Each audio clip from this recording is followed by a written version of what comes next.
EP secretary. Going to be fair winds and following seas to him after this week, but we appreciate his service. We have Sean Hamilton, who's going to be the acting. Where are you, Sean? Thank you. I have Scott Wagner from the South Florida Water Management District Governing Board, as well as fellow board members Ben Butler, Cheryl Meads. Is Drew Bartlett here? Did he get? Drew made it? Okay. We were just at the Python Challenge out in the Everglades, and so they corralled the python, and it was starting to head towards the media out there, and then they were able to do. So we were able to do that and launch the challenge. And then I think in terms of elected, I saw Eliana Garcia, Senator Garcia. We had a couple other folks, but, you know, Miami traffic is what it is. So this is the largest estuary in the state of Florida. This is an international destination serving 3 million residents and 16 million visitors annually. It contains the largest passenger port in the world. It's an international sailing destination, and residents and visitors alike recognize and benefit from its ecological and recreational importance. So today, I'm pleased to be able to sign House Bill 1177, which provides increased protections and directs additional financial resources to Biscayne Bay, a critical natural resource for this region. The bill calls for the creation of a commission dedicated to Biscayne Bay, tasked with bringing federal, state, and regional stakeholders to the table to strengthen ongoing efforts to protect the Bay. The Commission's first order of business will be a review and consolidation of existing programs and projects into a strategic. This legislation builds on the momentum of the $20 million that we announced in December of 2020. And then I'm happy to also report the budget that I signed yesterday contains an additional $20 million in state funding for Biscayne Bay protection efforts. And so we're excited about the momentum that we have. We want to continue to do it. This is part of a larger, I think, string of successes that we've had, both in terms of the overall budget across the board, but particularly in terms of protecting our water resources, improving water quality, and Everglades restoration. We ended up doing not only more than anyone thought we would be able to do a year ago, but actually even more than I called for just in my own budget in January, because I think that the legislature has really bought into the need to be doing this. So we just were able out there for the Python Challenge. We did $415 million for Everglades restoration projects, over $700 million for water quality all in, including Everglades. So it's really, really a big success, and so we're excited for that. I want to thank the legislators for being able to get it done, and I think we're really going in a good direction on a lot of this stuff. We did announce the Python Challenge just a little while ago. That's flpythonchallenge.org if people want to sign up. Last year was the record for python removal in the state of Florida. I think it was about between 30 and 40% increase over 2019. So we really want to get those numbers up. We're also working with different ways to be able to identify pythons. I know their FWC is working with University of Central Florida to try to do something where you have the computers involved, and I know they're also working with dogs. FWC working with dogs to be able to identify these pythons. They're not easy to identify when you're out there, and so once you do that, that's really most of the battle for a lot of these folks. So we're going to continue to work hard on that. I want to thank Noah. He's going to say a few words, and then Senator Garcia for really helping to lead the effort in the legislature to get this bill for Biscayne Bay passed. So Noah. Thank you, Governor. Again, my name is Noah Valentine. I have the privilege of serving as Secretary for the Department of Environmental Protection. I think this is a great example of two wonderful things about Florida and the environment. First is you couldn't ask for a better backdrop than Biscayne Bay. It is the resource that brings people to Florida from around the world. It creates that vista, the recreational opportunities, the economic impact, and it shows how intertwined our environment and our economy and our way of life are here in Florida. This particular issue is also a good example of what a great leader the governor is. You know, a year ago, in talking with our strong local partners, and I know I saw Jim Murley, who's the Chief Resiliency Officer, and I believe the Chief Bay Officer, Irela, is also here. and having conversations about seeing some decline in seagrass coverage or recent fish kill, we immediately went into action and said, what can we do now? And that's really been the governor's philosophy, was to jump on something, to immediately take action, and that resulted in a $20 million commitment in the current fiscal year to partner with the local communities and come up with a myriad of projects, everything from coral, water quality monitoring, stormwater, wastewater, septic, to start improving conditions and making sure that we have a resilient bay. That then led to, wasn't just let there, and so many years in the past that would have been it. That then led with legislative support immediately into both the Biscayne Bay Bill to make sure that we have a council for even stronger coordination between the state and the local government, but also $20 million in funding to make sure we can grow from where we were in the current year.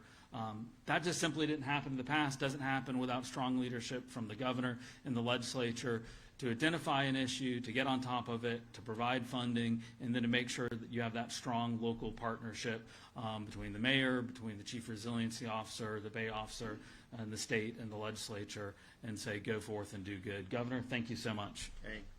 Senator? Thank you so much. Well, today is a very special day. As Noah mentioned, it is a very special backdrop for many. I'm sure you have it as a backdrop in pictures, especially for those that came in from, let's say, Cuba back in the 70s. I know I have a lot of pictures with my parents with this beautiful background. So for me, it's an honor. And today marks a victory in establishing the Biscayne Bay Commission, which will bring fundamental change to the way that we approach restoring our bay. The Biscayne Bay Commission will serve as an advisory council to coordinate and advocate for both new and existing plans meant to fix historic issues that have led to the deterioration, of water quality and biodiversity. For decades, incongruent or even contradictory actions and policies have created unnecessary stumbling blocks in bringing long-lasting change. The Biscayne Bay Commission will serve as the official clearinghouse for all public policy and projects related to the bay and its surrounding areas. So their consolidation of planning and financing will allow Floridians to take a unified approach in improving Biscayne Bay. Lastly, from this day on, sewage disposal facilities will be prohibited from discharging any effluent into the bay or its tributaries without providing the advanced wastewater treatment that serves to stem the continued nutrient pollution that is choking our watershed. Together in cooperation with our local government and residents of Miami-Dade, I know that we will work towards ending this crisis and begin the long road to recovery to a healthier bay.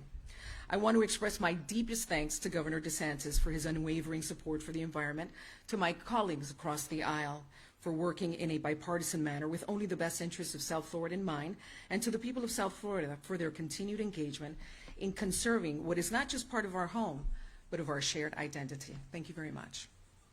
Good job. All right, we're going to go ahead and knock this out. So you're going to get the first one. We're at the 3rd now? Yes. June 3rd? Yeah. Okay. Time flies when you're having fun. Good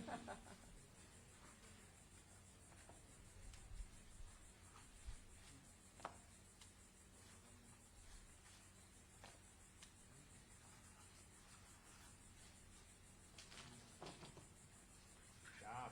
Done? There you go. Oh, you want to go over there?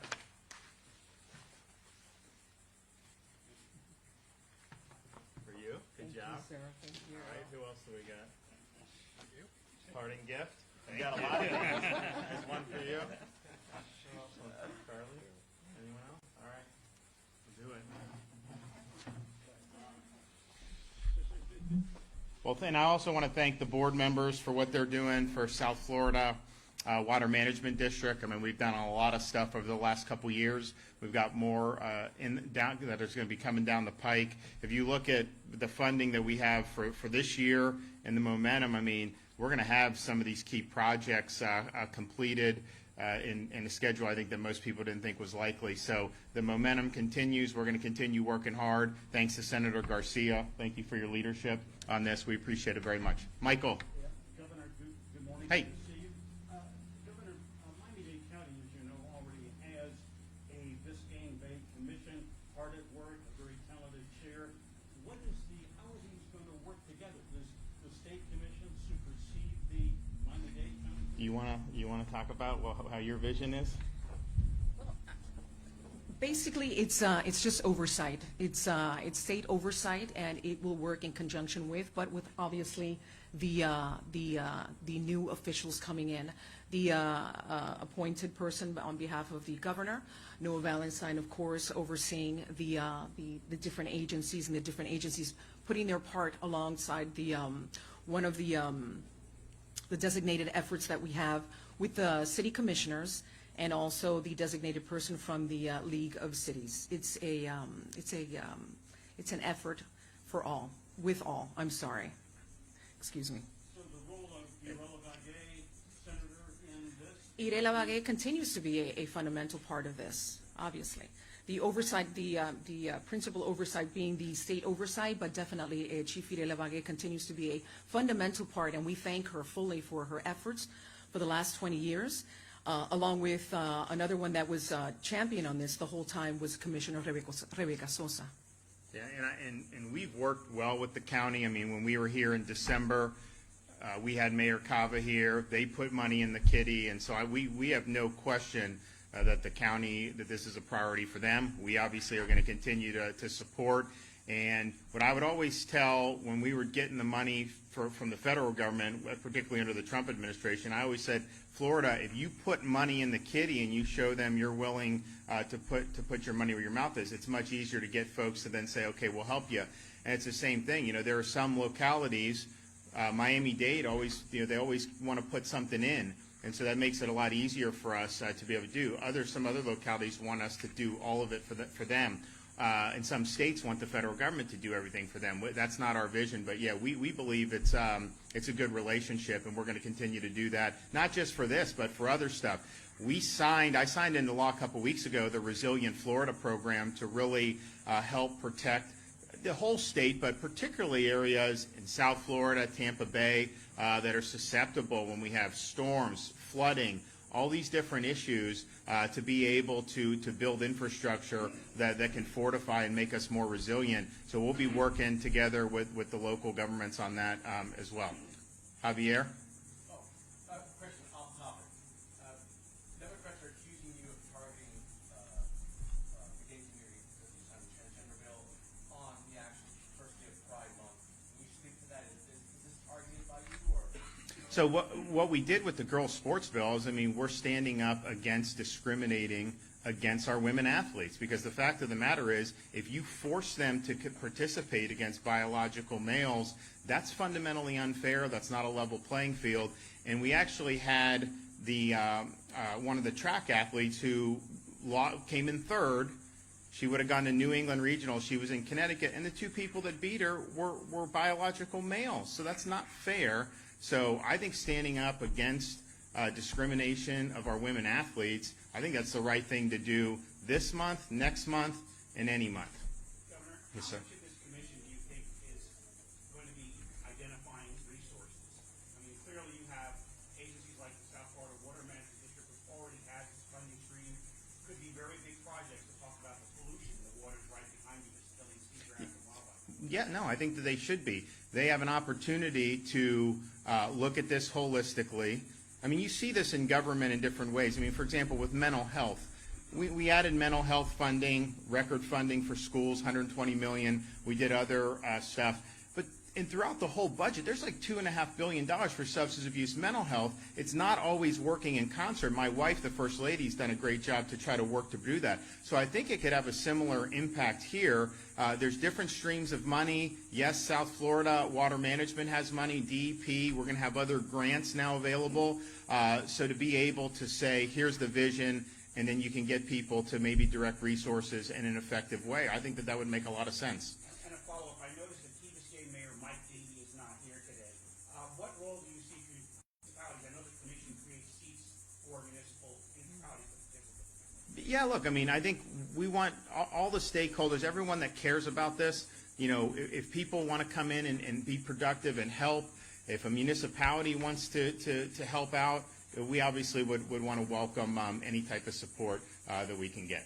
Governor, the mayor of Miami Beach is asking the Biden administration to reject the gaming compact because it was hijacked by would-be casino operators here like the Fontainebleau, Trump What basis is that? Is there any basis to say that? Is there anything in the compact that you can point to say it was hijacked? In fact, they're not getting anything out of this. This has nothing to do with that. That is just pure idiotic politics. But why do you say that? Because the compact does say that the tribe would not object to a casino geographically. And then what did the legislature do in terms of the bills that they passed? Did they allow or authorize any type of movement of any type of thing? No. In fact, they pretty much restricted it. So there's not going to be any type of transfer within Miami-Dade County. The legislature flatly rejected that. And so the compact, when you're doing a compact, what you have to do is, and this is what they didn't do in the one from 10, 12 years ago. There are all these landmines. So then they end up having this issue with the pari-mutuels and the designated player games, and the tribe just stopped paying. And you know what the tribe did was smart. They're very shrewd. They took a foot fault under the compact and relieved themselves of duty to pay at all. So you have to look to see what are the different landmines that could happen. So I don't know what would happen with any of that. That's a decision for the legislature. But if there was something, why would I want to agree to a compact that's going to trigger a violation potentially, especially for things I may not be able to control in the future? Who knows what will end up happening? So it is ridiculous. If you look at what the legislature did, that is totally not the case. I think it's just an example of, some of these partisan politicians always trying to elevate themselves with any type of cheap headline they can get, trying to inject Trump into this. Can you guys, they just can't help themselves with some of this stuff. It's idiotic. The fact is, this is a compact that was much, much better than the previous compact. And if you look, it got 38 votes, 38-1 in the Senate. It got every Democrat who voted actually voted for it, too. A lot of this gaming's going on. The Tribe's casino in Tampa is the most profitable casino in the United States of America. And as of before the compact, they're paying nothing, basically, because the old deal broke down. So now we have an opportunity. A lot of this stuff's going on anyways. So now we have an opportunity to guarantee $500 million a year, and that's going to end up being $1 billion in relatively short order on this, and do it in a way that is basically getting revenue to the state for operations that are occurring within our state that are very, very profitable. So I think it was the right thing to do, and to not have any payments at all. The good thing is we were able to get a good deal because we were not desperate for any of the money. Normally this stuff happens when the state's in a deep hole. People thought we may be in a deep hole last year, but we actually are very strong. So we had the opportunity to say, look, it's in the best interest of the state to do this. We don't need a deal. We were able to walk away. But if we can get one, let's do it and let's move forward. And I think the tribe was of the same mindset. Obviously, there's benefits in this to them. They're a big, their Indian tribe is very, very big in terms of their business operations. And so it's probably good for their stability, too. But the idea rejected by Biden's administration is nonsense. And in fact, the tribe has been working with Interior throughout this whole time. There was never anything about this deal there were any red flags on. So I would just tell people, consider the source on some of this stuff. Don't be misled by any of these self-interested politicians just looking to improve their profile. Thanks. The cruise industry wants to sell, sir. What do you say to the cruise industry? The leadership wrote you a letter today. You're from South Florida, and everybody's looking to cruise. Who's the one suing CDC to open the ports? I've been fighting for this for 9 months. They're able to sail. No, they can do it under current Florida law. They are absolutely able to do it. They all have operations to be able to handle it. I can tell you, I've spoken with executives on almost all the major cruise lines. They're ready to go. The problem on this the whole time has been the CDC. They've mothballed this industry for over a year. And then we were in mediation with them. They were very unreasonable about some of the things that they were asking about to insist upon. And so they can sail in Florida. We want them to sail. I wanted them to sail 9 months ago. And the idea is that people do. Here's also the thing, if you talk to them, this whole vaccination issue is really, it's somewhat of a red herring, because in their research, over 90% of the people that want to cruise have already been vaccinated at this point. So that's going to end up taking care of itself. You don't need to discriminate against people, and you shouldn't. CDC actually says they count the kids So if you can't, I mean, people can't bring their families on these cruises. So what we're doing in court, we think we're going to get a favorable ruling in the district court that will open up the ability for sure for these ships to be able to sail. But just make no mistake about this. Had we not done what we did, and I think all those cruise lines would admit this, had we not done what we did by suing, you would not be talking about sailing right now. The CDC was not moving. They were not budging. They were non-responsive. We got to the point where, okay, we said we wanted to do it. I did the event at the port a few months ago. You had all these folks that wanted to get back to work, so we said we want to get them back to work. And we sued, and I think they realized that they're probably not going to win in the district court, but they definitely won't win on appeal in the 11th Circuit, given the situation. So we think we have the pathway. If we win this case that's in Tampa now, it's going to be open. They're going to be able to do it, and they'll be able to handle it. Every one of them I've talked to has the ability to operate. It's simply the CDC, what they're doing, and some of it is really, really ridiculous. I mean, saying you have to wear a mask when you're sunbathing, I mean, some of this stuff they've actually put out there.